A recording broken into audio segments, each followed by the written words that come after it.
My wife decided to wreck our marriage by cheating on me with my best friend. So I decided to wreck her life by doing something that I don't regret at all. I'm 40 with a 5-year-old son, been married 12 years. 2 years ago, my dad died from prostate cancer. It happened fast, like really fast. 5 weeks from diagnosis to funeral. He was only 57, man. I completely broke down. I mean, the guy taught me everything. How to tie a tie, how to change oil, how to run a business with integrity, and then he was just gone. Around the same time, my best friend Craig found out his wife cheated. She left him for the other guy, some personal trainer from her gym. Craig was homeless and devastated. So when Dad died, he moved in with us. I wasn't functioning anyway, you know. I couldn't get out of bed most days. My wife said it would help having him around, that I needed the support. The depression hit hard. Like, I'm talking couldn't feel anything kind of hard. Doctor put me on medicine that completely killed my bedroom drive. I felt guilty about it, honestly. My wife was only 38, still young, still had needs, but I literally couldn't feel anything. I was just trying to survive each day without breaking down in front of my son. Craig lived with us for about a year. He helped around the house, cooked dinners, played with my son. My wife kept telling me how great he was being, how supportive. Craig really stepped up, she'd say. I don't know what we'd do without him. I remember thinking I was lucky to have them both, my rock of a wife and my loyal best friend getting me through the darkest time of my life. Then one Tuesday, I came home early from a client meeting that got canceled. The guy just texted me like 10 minutes after I left the office saying his flight got delayed, so I turned around and headed back home, figuring I'd actually get some work done in my home office for once. I walked in through the garage, quiet because I wasn't expecting anyone to be home. My wife had mentioned she was going to be at the gym until noon, but then I heard sounds coming from upstairs, from my bedroom. At first, I thought maybe she came home early too. Maybe she was watching TV or something. But then I heard it, her laugh. That specific laugh she only does when, well, you know. I stood at the bottom of the stairs for maybe 30 seconds just listening. My brain couldn't process it at first. Like, it literally wouldn't let me understand what I was hearing. Then I heard Craig's voice. Is he coming back soon? And my wife,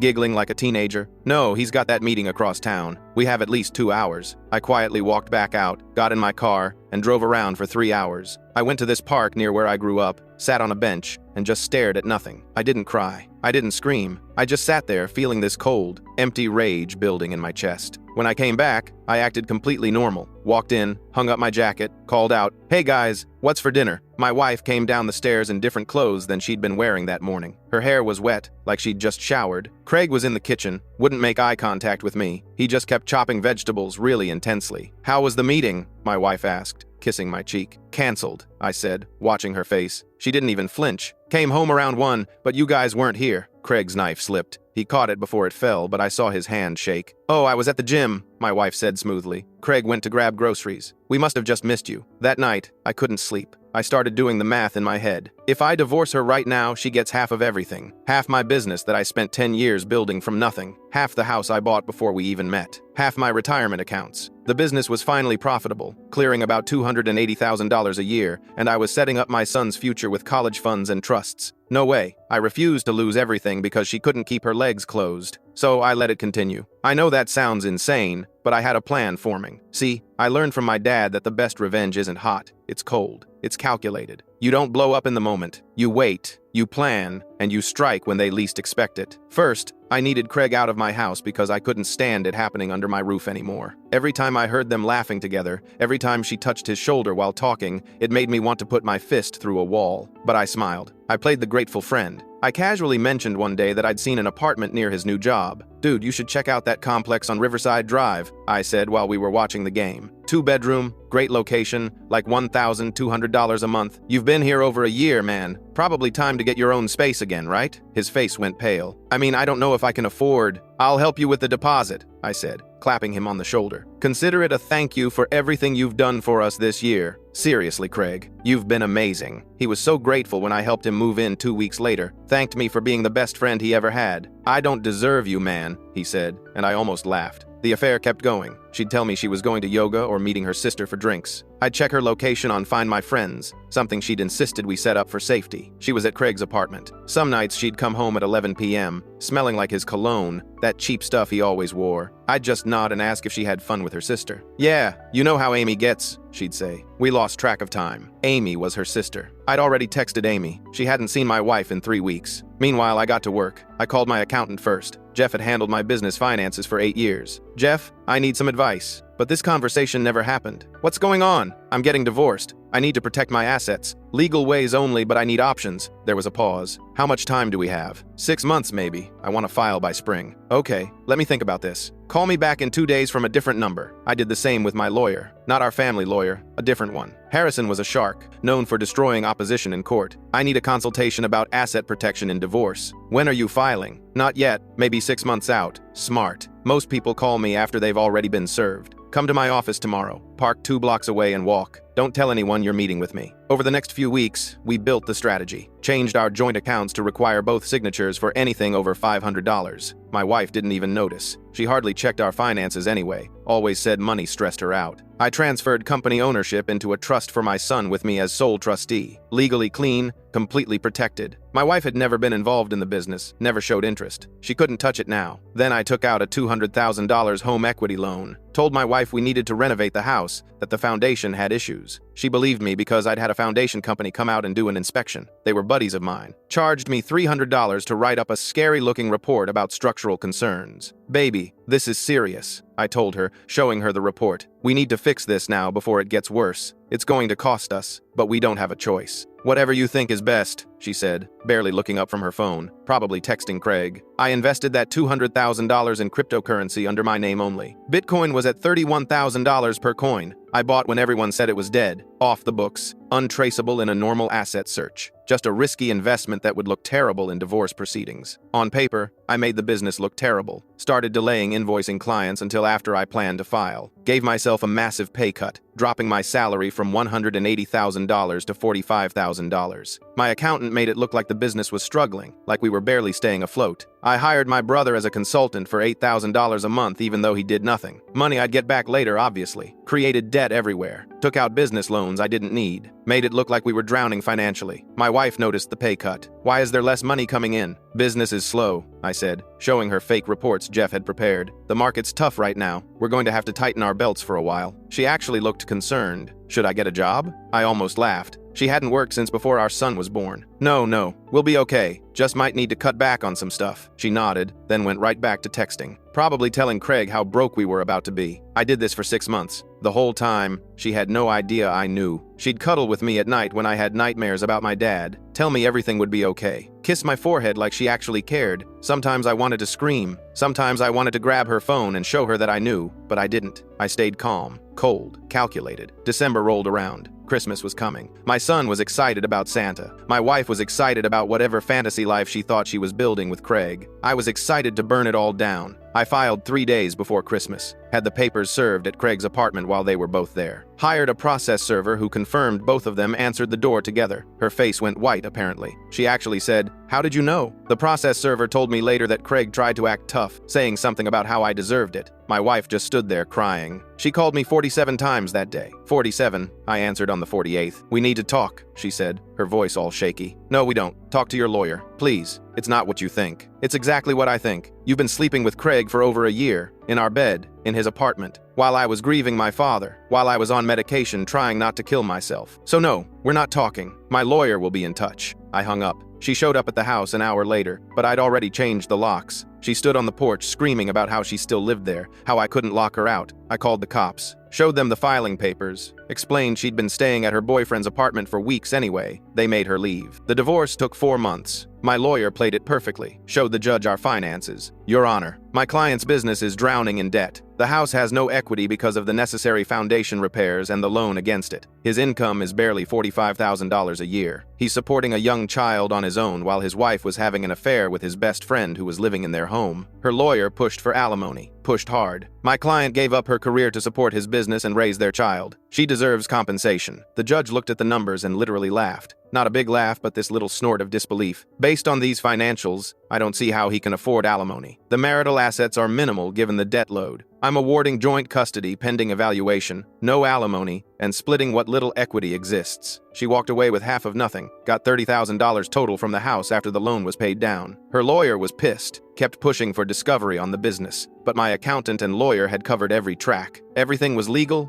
documented, and clean. She moved in with Craig immediately. His one-bedroom apartment in that complex I'd helped him get. I heard through mutual friends that it was cramped, that they were fighting already. 6 months after the divorce finalized, I restructured everything, paid my brother back his consulting fees. The crypto I bought at $31,000 per coin was now worth $68,000. I'd more than tripled my investment. Clients I'd delayed all paid their invoices in 1 month. My business showed $340,000 in profit that quarter. Everything was perfect. I bought a new house, bigger than the old one, paid cash, set up the most amazing bedroom for my son with a treehouse bed and a climbing wall, started taking him on trips, Disney World, the Grand Canyon, baseball games. My ex would drop him off and stare at the house, at my new car in the driveway. "How can you afford all this?" "Business picked up," I'd say with a shrug. "Market's better now." She knew. I could see it in her eyes, but she couldn't prove anything. Everything was perfect, until my son came home from his mom's place last weekend. It was Saturday afternoon, one of those normal handoff days. He ran inside with his backpack, excited to show me some drawing he'd done at school. I was in my office reviewing some old documents, stuff from the divorce I should have destroyed months ago but kept for some stupid reason. Insurance, I guess. Or maybe I just liked looking at them, reminding myself how perfectly I'd played it. He walked in without knocking. "Dad, look what I made!" I quickly shuffled the papers together, but I wasn't fast enough. His little hand reached out and grabbed one before I could stop him. A client invoice. One of the originals from 2 years ago, showing what I actually made before I tanked everything. "Dad, why does this paper say you make way more money than you told the judge?" He was holding the original client invoice I'd forgotten to shred. The one from Patterson Industries for $94,000. My business name at the top. The date clearly showing it was from right before the divorce. My blood went cold. I looked at my son, his innocent face staring at this paper he couldn't fully understand but knew was important somehow. His eyes were wide, curious. He was smart for 5, too smart sometimes. "Buddy, let me see that," I said, keeping my voice calm. I reached for the invoice, but he pulled it back slightly. "But why does it say this much money if you told Mom you didn't have money? I heard her say you told the judge you were poor." Kids, man, they hear everything, they remember everything. I took the paper gently from his hands. "Hey, this is just a mistake from the printer, okay? Sometimes computers mess up numbers. It's boring adult stuff, nothing important." I crouched down to his level. "Tell you what, how about we go get some ice cream? That new place downtown with the ridiculous sundaes?" His face lit up instantly. 5-year-olds are easy to distract with sugar. "The one with the gummy bears and the chocolate volcano? That exact one. Go get your shoes." He ran off, the invoice forgotten, and I stood there holding this piece of paper that could unravel everything. My hands were actually shaking. I looked at the stack on my desk. There were maybe 30 more documents like this. Bank statements showing the real numbers, the crypto transactions, the loan paperwork with the real reason for the money, my brother's fake consulting contract. I grabbed the whole stack and shoved it in my messenger bag. That night, after ice cream and a movie and tucking my son into bed, I went into the backyard with the documents and a metal fire pit I used maybe twice a year. It was almost midnight. The neighbors' houses were dark. I dumped everything in and poured lighter fluid over it. Watching it burn, I felt something close to panic for the first time in 2 years. My son had seen that invoice. He'd read it, or tried to, and he'd asked a question that, if he ever repeated it to the wrong person, could destroy everything. The next morning, I drove to a bank 3 towns over and rented a safety deposit box under my business name. Every remaining piece of evidence went in there. The backup drives, the old hard drives, the handwritten notes from my planning sessions with Jeff and Harrison. Everything my ex-wife didn't know existed. I told the bank manager I needed the highest security option. "No one accesses this except me, and I want a record every time I do." "Expecting trouble?" she asked. "Just being careful," I said. For the next week, I watched my son like a hawk. Every time my ex called him, I'd hover nearby, listening. Every pickup and drop-off, I paid attention to what he said to her, but he never mentioned the invoice. He'd forgotten about it completely, moved on to caring about Pokemon cards and whether we could get a dog. Still, I couldn't shake this feeling that I'd gotten sloppy. That one paper, that one moment had almost exposed everything. 2 weeks went by. I started to relax. Then on a Wednesday evening, my doorbell rang. I looked through the window and saw my ex-wife's car in the driveway. She wasn't supposed to have him until Friday. I opened the door, and she was standing there alone. And she looked terrible. Like, worse than I'd seen her even right after I served the papers. Her hair was greasy, pulled back in a messy ponytail. She had bags under her eyes. Her clothes looked like she'd slept in them. She was wearing this old sweatshirt I recognized from when we were married, the one she'd wear on lazy Sundays. "We need to talk,"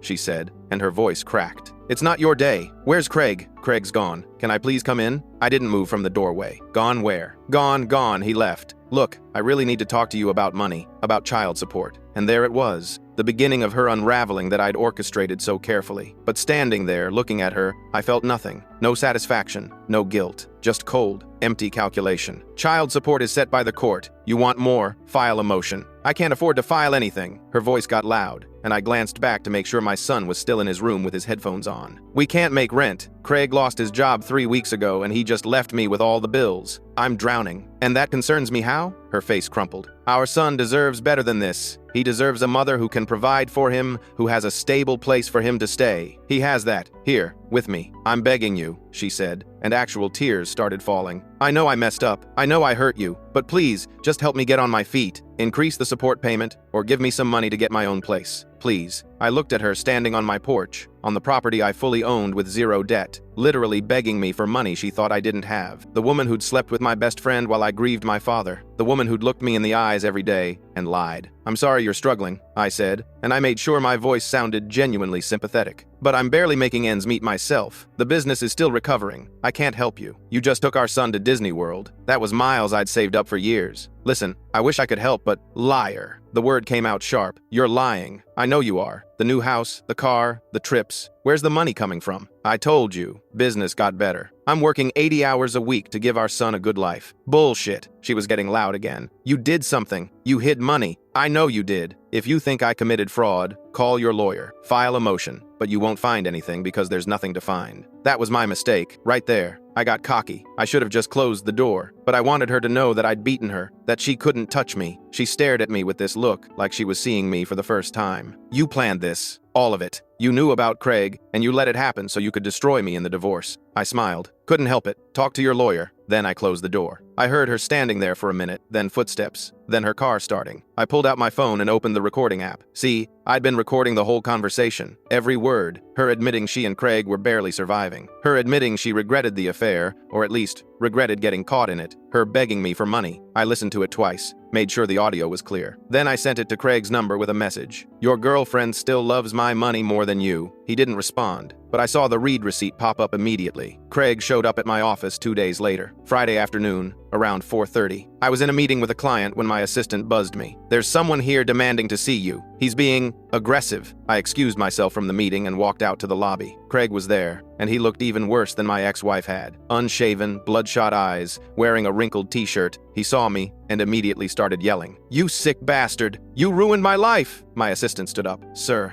I'm going to need you to leave. How long? Craig was walking toward me, and I could smell alcohol on him. How long did you know? About a year before I filed, I said calmly. Caught you two that Tuesday I came home early. Just didn't say anything. His face went red. You let us. You manipulated everything. You stole my life. Your life? I gave you a place to live. I helped you move into that apartment. You stole my wife and you're mad at me? He lunged at me, literally tried to throw a punch. But Craig was drunk and sloppy, and I'd been going to the gym regularly since the divorce. I sidestepped easily and he crashed into a chair. Call security, I told my assistant, and call the police. Craig was on the ground, crying now. Actually crying. She was supposed to be my fresh start. We were supposed to be happy. You slept with my wife while I was grieving my father, while you were living in my house, and you thought you'd be happy? I crouched down near him, made sure he could see my face. Craig, I didn't ruin your life. You did that yourself. I just made sure you paid for it. Security arrived. 2 big guys from the building management. They hauled Craig up and walked him out while he screamed about what a terrible person I was, how I was evil, how karma would get me. I filed a restraining order that evening, showed the police the security footage of Craig trying to hit me, showed them texts he'd sent after I messaged him the recording, messages where he threatened to make me pay and said I'd regret this. The restraining order was approved within 48 hours. Craig couldn't come within 500 feet of me, my home, or my office. I heard through a mutual friend that when the restraining order got served, Craig showed the recording I'd sent to my ex-wife, played it for her in their apartment. The one where she said she and Craig were barely surviving, where she begged me for money, where she admitted regretting everything. The friend said Craig lost it, started screaming at her about how she was just using him, how she never really loved him, she just wanted a meal ticket. My ex-wife screamed back that at least she didn't get fired from her job for showing up drunk. They woke up 3 neighbors with the fighting. The next day, Craig kicked her out, just literally told her to get out and threw her stuff in trash bags. She called me from a gas station at 10 p.m., hysterical. He kicked me out. I don't have anywhere to go. Can I please just stay in the guest room for a few nights? No, please. I have nowhere else.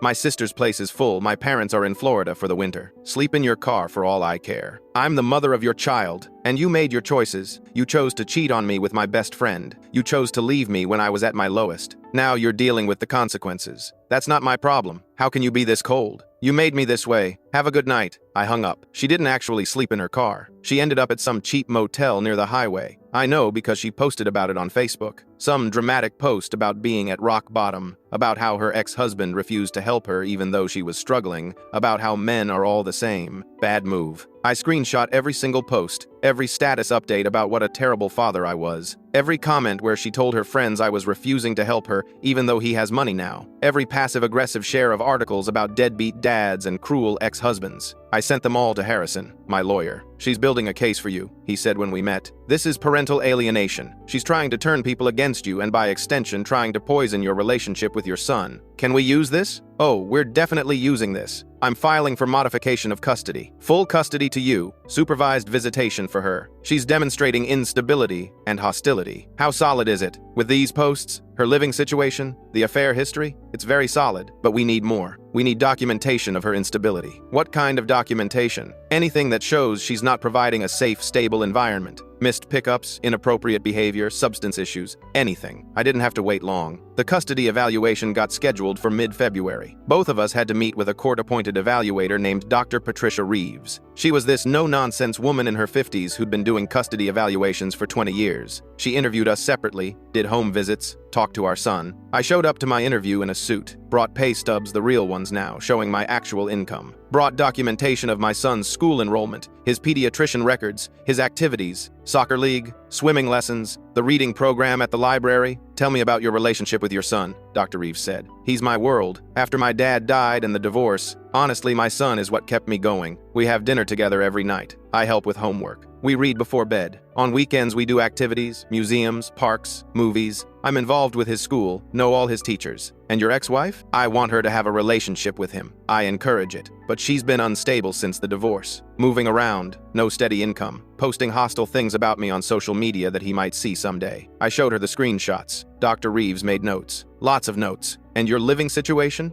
I own my home outright. 4 bedrooms. My son has his own room plus a playroom. Safe neighborhood, good schools. He's thriving. My ex-wife showed up to her interview wearing clothes that legitimately looked like she'd been sleeping in them. Wrinkled jeans, a t-shirt with a stain on it. Her hair was unbrushed. Dr. Reeves noted it. I could tell. She had this way of tilting her head slightly when something caught her attention. The home visits were even more stark. Dr. Reeves came to my house on a Wednesday after school. My son showed her his room, proudly displayed his treehouse bed and his book collection. The house was clean, organized. I'd prepared a snack for them, apple slices and peanut butter, my son's favorite. Do you feel safe here? Dr. Reeves asked him while I waited in the kitchen. Yeah, Dad's the best. We're gonna build a fort in the backyard this summer. My ex-wife was staying with Craig's ex-girlfriend in a 2-bedroom apartment across town. When Dr. Reeves went for the home visit, my son told me later that there was nowhere for him to sleep except the couch. There were dishes piled in the sink. The place smelled like cigarettes, even though his mom knew he had asthma. I got all of this in Dr. Reeves' preliminary report. Mother's living situation is unstable and inappropriate for overnight visitation. Mother appears to be struggling with mental health and financial issues. Recommend modified custody schedule until mother can demonstrate stability. My ex-wife called me after she got her copy of the report. She was sobbing so hard I could barely understand her. This report is killing me. She made me sound like a terrible mother. Maybe get your life together then. I'm trying. It's not easy when you have nothing. You had everything. You threw it away. I made a mistake. One mistake? Do I have to pay for it forever? Yeah,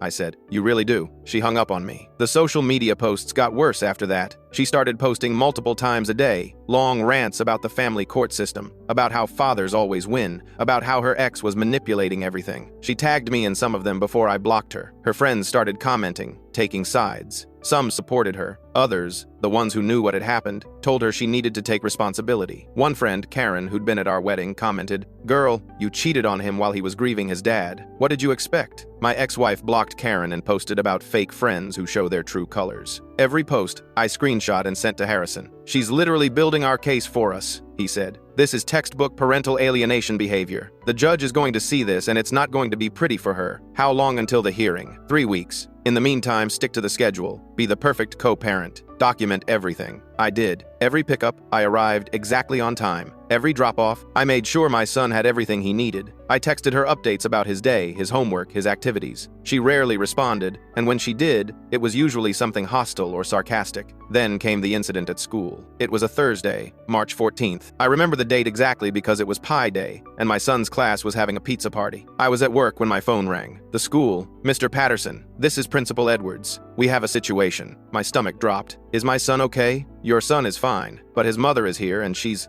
intoxicated. She's demanding to pick him up even though it's not her day, and she's causing a scene in the office. I was in my car before he finished the sentence. Don't release him to her. I'm 10 minutes away. I made it in 7. When I walked into the office, my ex-wife was leaning against the counter and yeah, she was drunk. Like clearly obviously drunk at 2:30 inches the afternoon. Her words were slurred. Her eyes were unfocused. 3 teachers were standing there looking uncomfortable. There he is, she yelled when she saw me. Mr. Perfect Father, coming to save the day. Amy, you need to leave, Principal Edwards said firmly. I have every right to pick up my son. I'm his mother. It's not your day, I said quietly. And you've been drinking. So what? I had a couple drinks at lunch. That's not a crime. You drink. Not before picking up our 5-year-old from school. She tried to push past me toward the hallway where the classrooms were. I blocked her path and she shoved me, hard, right in front of 3 teachers, the principal, and the security camera I knew was mounted in the corner. You ruined my life, she screamed, and she was crying now, mascara running down her face. You took everything from me. My husband, my home, my son. You destroyed me. Principal Edwards called the police. They arrived in maybe 5 minutes. By then, my ex-wife was sitting on the floor of the office, sobbing. The officers helped her up, and one of them asked if I wanted to press charges for assault. No, I said, but please make sure she doesn't drive. She's been drinking. They gave her a breathalyzer. She blew a 14. They called her a cab and gave her a citation for public intoxication. I went to get my son from his classroom. He was sitting at his desk with his teacher, Mrs. Kim, looking scared. Is Mommy okay? Mommy's sick, buddy. She's going to be okay, but we're going home now. Mrs. Kim pulled me aside. I'm going to have to file a report about this. I understand. Please do. That night, I held my son while he cried. He was confused and scared. Why was Mommy acting like that? Sometimes grown-ups make mistakes, I said, but it's not your fault, and it's not your job to worry about it.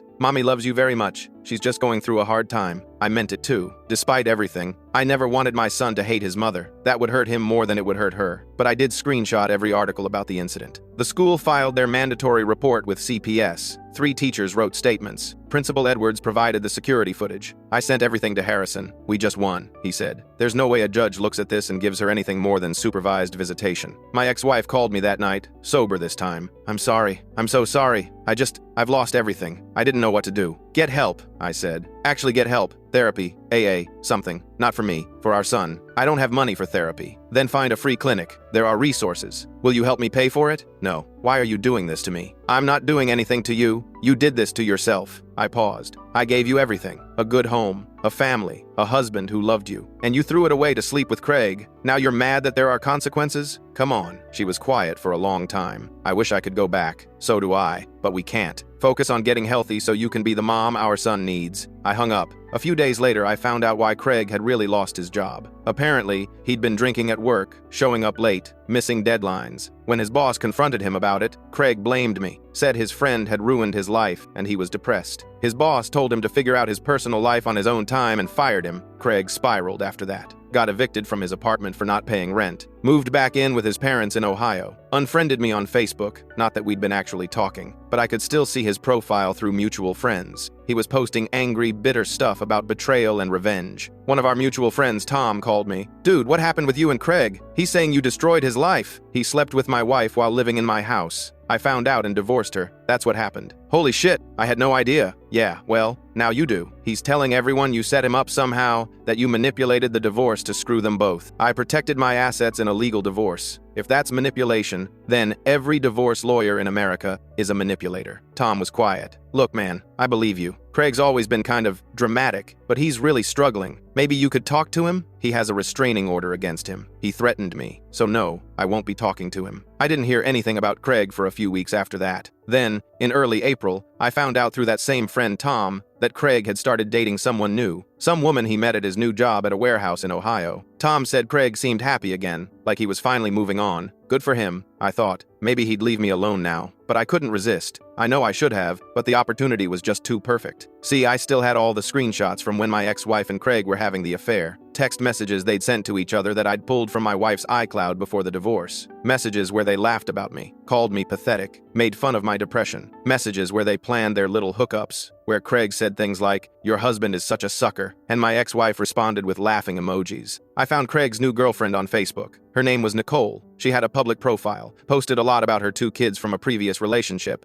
about starting over and finding love again. She'd posted a photo with Craig 2 days earlier. "Finally found a good one," the caption said. I created a fake account. Generic name, stock photo for the profile picture. Sent Nicole a message. "You should know who you're dating." Then I sent her the screenshots. All of them. The affair texts. The messages where Craig bragged about sleeping with his best friend's wife. The photos my ex-wife had sent him. The ones I'd found backed up in her cloud. I waited. 20 minutes later, Nicole posted a long status. She didn't name Craig, but it was obvious. "Just found out the guy I've been seeing is a cheater who destroyed his best friend's marriage. Can't believe I fell for this. My kids don't need this in their lives. Done." Then she shared the screenshots publicly, tagged Craig in them. The local community saw everything. People from Craig's hometown, his high school friends, his family. Comments started flooding in. People were disgusted. His mom commented, "Craig, what is this? Call me now." Craig's profile went dark immediately. He deleted or deactivated it, I'm not sure which. Tom called me the next day. "Dude, did you see what happened with Craig?" "What happened?" "Someone sent his girlfriend all these messages from when he was with your ex. Like, bad messages. Really bad. She dumped him and posted everything publicly. His family is freaking out." "Wow," I said, trying to sound surprised. "That's crazy. You didn't